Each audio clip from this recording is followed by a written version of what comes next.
Hello, and welcome to the Intel Brief. Today is Monday, 4 August. I'm your host, Daniel, and today we're going to talk about Switzerland revising their offer to Trump on tariffs. Trump top aide has accused India of financing Russia's war. And German police expand the use of Palantir. So firstly, the Swiss government is open to revising its offer to the United States in response to planned heavy tariffs, the country's business minister said, as experts warn that the 39% import duties announced by Donald Trump could trigger a recession in Switzerland. Switzerland was left stunned on Friday when Trump hit the country with one of the highest tariff rates in global trade, with the Industries Association warning that tens of thousands of jobs would be put at risk. The country's cabinet will hold a special meeting on Monday to discuss the next steps, with Parliament telling the country's broadcaster that the government would move quickly before the US tariffs are imposed on August 7th. So what? It's unsurprising that the country is in a bit of a flap, especially Switzerland, who rely on international trade for all of their wealth. Though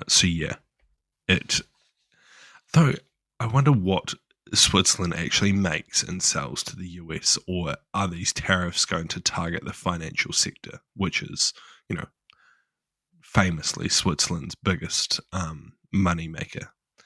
So yeah, it's a bit random. Why Trump's going after Switzerland, I don't really know. It's a bit like Switzerland's just the world's bank, really, isn't it? Why are you upsetting Switzerland, mate? Bit fucking random. Yeah, so I wonder if it is targeting the financial sector, in which case I'm not surprised Switzerland is absolutely shitting the bed because, yeah, that's all of their money. But outside of that, I don't see why they really care. Yeah, pharmaceutical products. Okay, so that's the main export. I mean, that kind of makes sense that Trump's now chasing them down because, the US gets absolutely fucked on pharmaceutical products. So, yeah, it kind of lines up. Fair enough as well. Fuck them. All right, and next, an aide to President Donald Trump, Stephen Miller, has accused India of actively financing Russia's war in Ukraine by purchasing Russian oil from Moscow, he said in a statement yesterday. Miller's criticism was some of the strongest yet by the Trump administration and about one of the United States' major partners in the Indo-Pacific region. The Indian embassy in Washington did not immediately respond to the request for comment, with Indian government sources telling Reuters on Saturday that New Delhi will keep purchasing oil from Moscow despite the US threats of tariffs. The US has said they'll put 25% tariffs on Indian products. It went into effect on Friday as a result of its purchase of military equipment and energy from Russia. Trump also threatened a further 100% tariffs on countries that buy Russian oil unless Moscow reaches a major peace deal with Ukraine. So what? I fully agree with going after India on this, to be completely honest.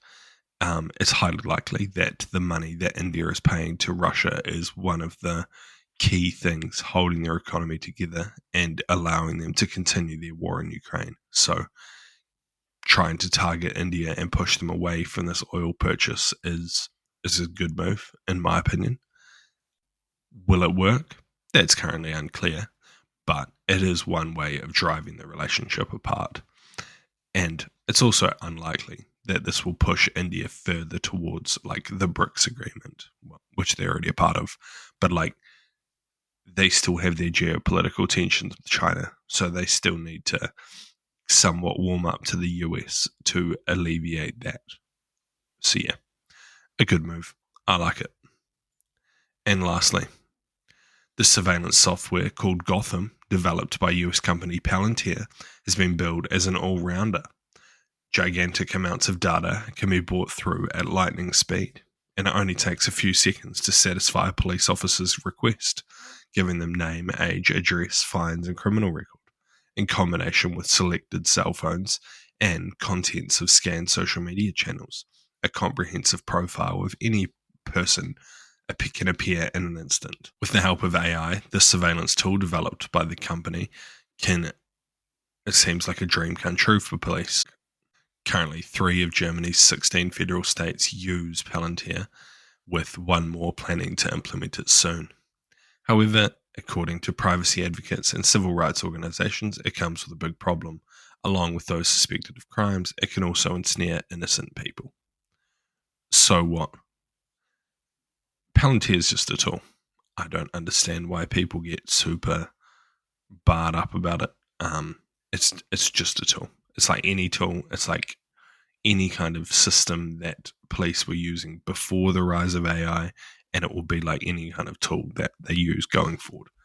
It doesn't tell them who to convict or anything like that. It just provides them with the most likely person coming out of their request. Yeah.